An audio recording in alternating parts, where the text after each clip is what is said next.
So she brought her sister, brother-in-law, and niece with her when they went out there, and she ended up buying them property and stuff. But that's, something else. She had the dough. She had money. She had $1,000 a day. I had that. She was my relative. So between 1890 and 1900, that's when the main construction of the house went from a small farmhouse to a 7-story Victorian mansion. Jesus. She didn't just build, she built. She built. Like, Cribs has never seen anything like this. The show Cribs. Yeah, I never actually watched Cribs, but I know of Cribs. I remember watching it. So, it made me depressed. I couldn't. Sarah didn't use an architect to build her house. Could be why it's kind of bizarre. As I read on and tell you more, you'll see that it's really weird. And it could be because the house is weird. Yeah. She didn't use an architect. She made it all up herself. Oh. But she had a big interest in remodeling. I guess she made her house or helped build her house or plan for her house in Connecticut.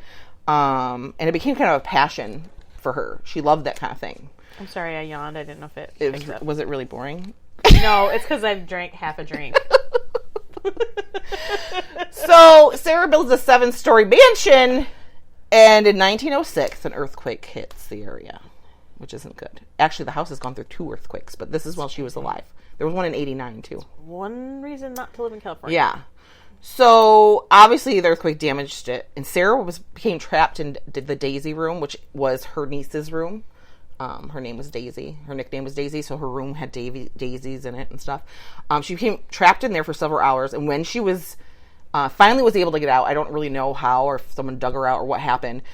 She told all her workers to don't do anything, board up the front of the house. The ghosts are angry. The spirits are mad. We're spending too much time on decorative things. We need to keep building. So the front of the house was almost done, and she just boarded it up and poop, don't never touch it again because the ghosts are mad. In her head, when she was standing trapped in that room, the ghosts told her, we're pissed. Little cuckoo for Cocoa Puffs. Yeah.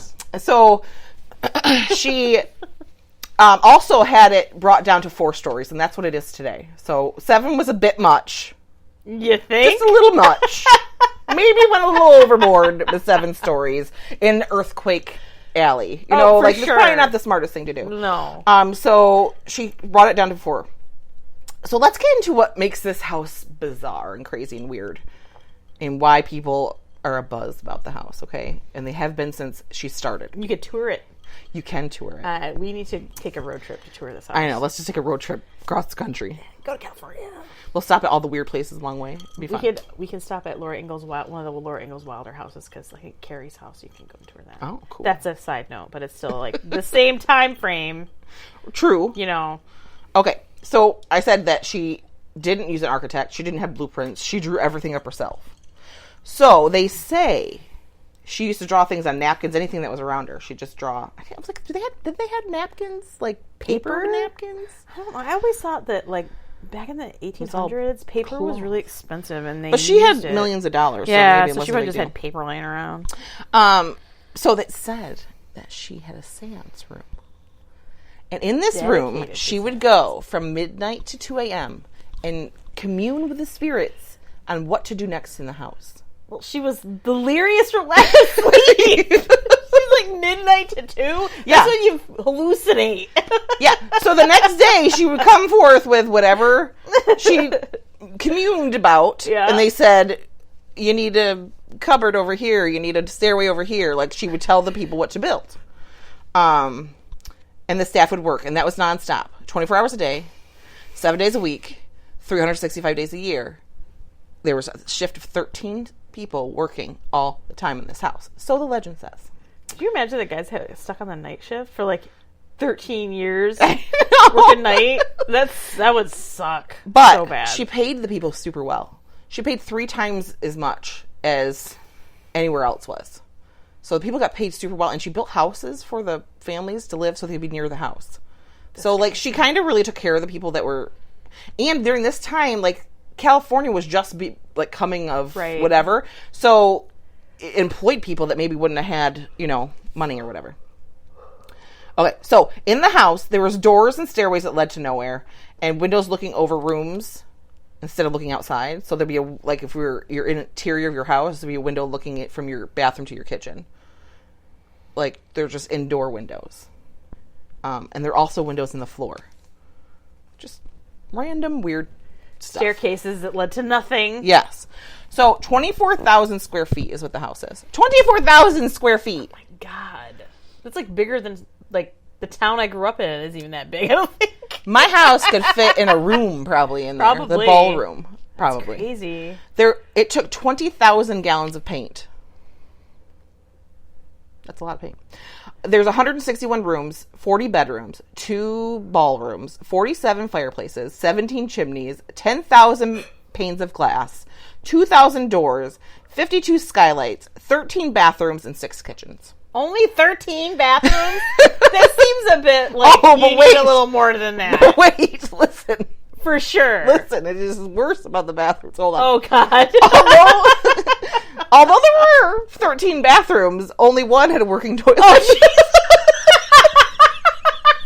So if you're on the other side of the house, you're out of luck. Oh, man. You gotta, like, hang your butt out down the window that doesn't go anywhere. Yeah. It goes downstairs. You just trap in the window. Some say that was to confuse ghosts, so if you're pooping, they wouldn't know where you are.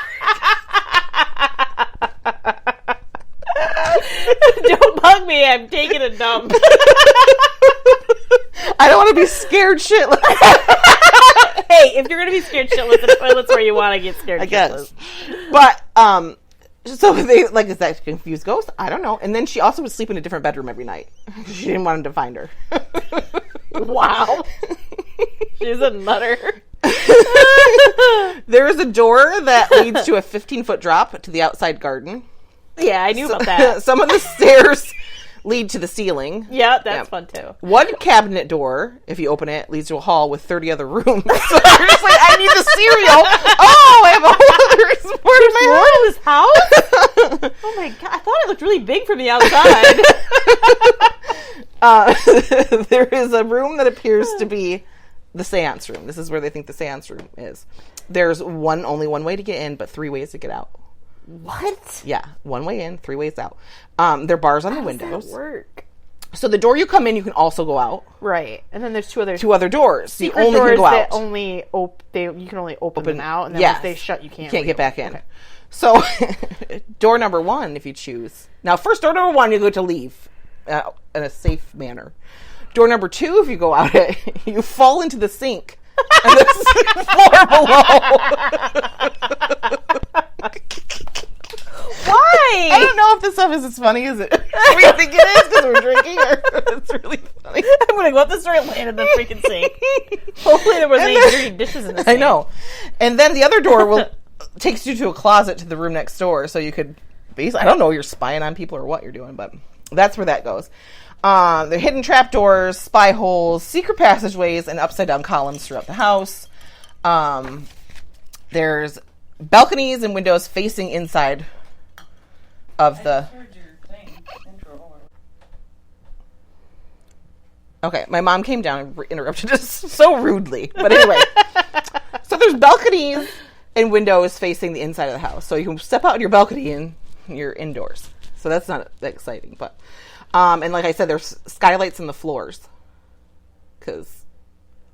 They don't need to see the sky. You just need to see up the skirts of the people upstairs. Because of all the weirdness and oddities and strangeness of the house, staff needed a map to be able to get around because they couldn't find their way. It's like 2 acres wide. Yeah, exactly. She had many luxuries. She had a lot of money. She could do fancy things in her house. So she had, and at the time this wasn't a thing that happened. But only one freaking toilet! But there weren't, some houses had no toilets then, though, to think of that. Yeah, I guess. Forced air heat. She had heat. Running hot water. She had her own personal shower, which apparently wasn't a thing. That's a swanky thing to have. A toilet. A toilet. One toilet. 13 bathrooms, a toilet. One toilet. Indoor plumbing.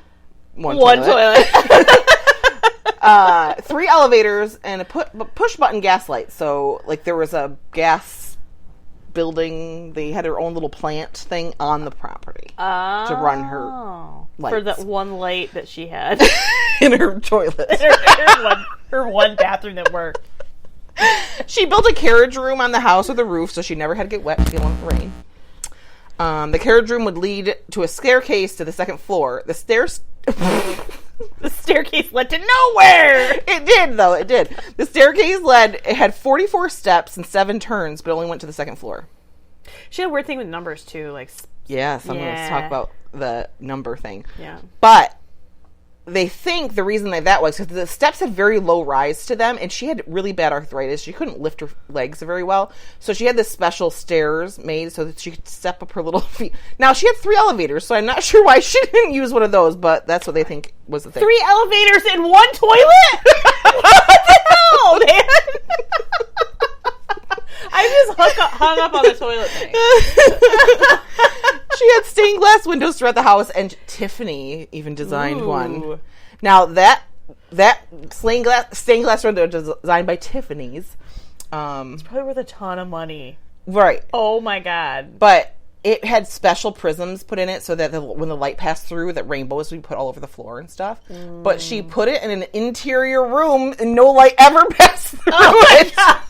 So she spent like thousands of dollars on this window that never saw the light of day.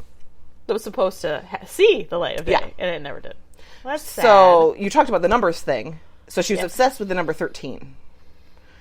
She had 13 employees on every shift, 13 staff workmen working. She had 13 hooks in her seance room, 13 bathrooms, 1 toilet, 13 bricks in the fireplaces, 13 ceiling panels in the front room, 13 panes in the windows. Chandeliers had 13 candles. The greenhouse had 13 cupolas. Stairways had 13 steps. Flooring contained 13 sections. And the best part, her will had 13 sections, and she signed it 13 times.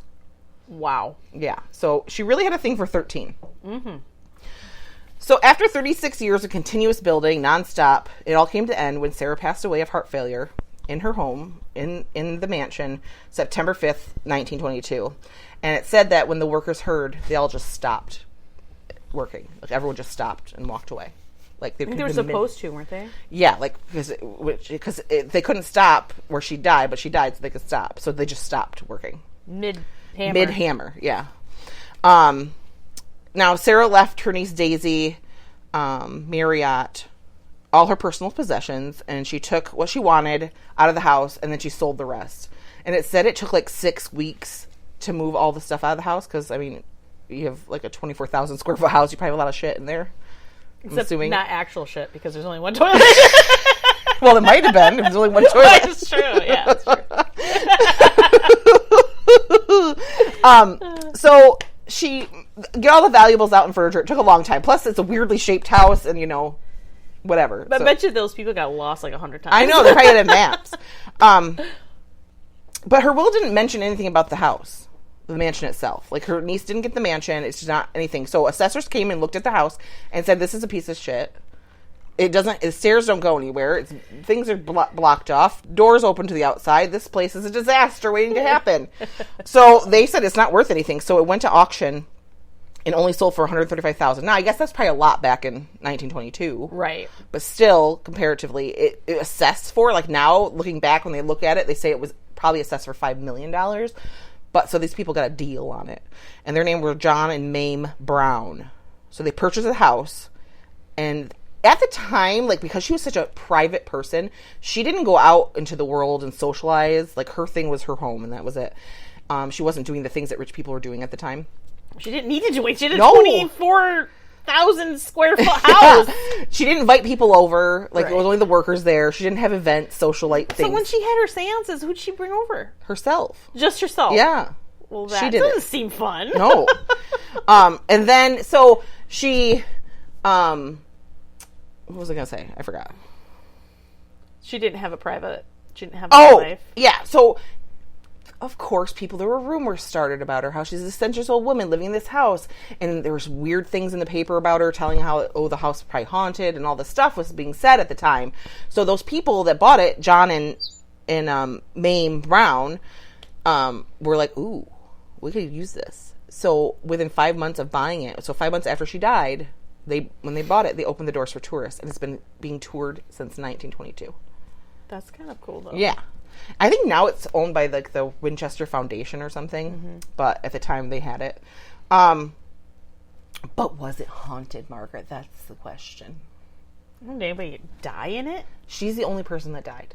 So if it's haunted by her. And how are you actually going to be able to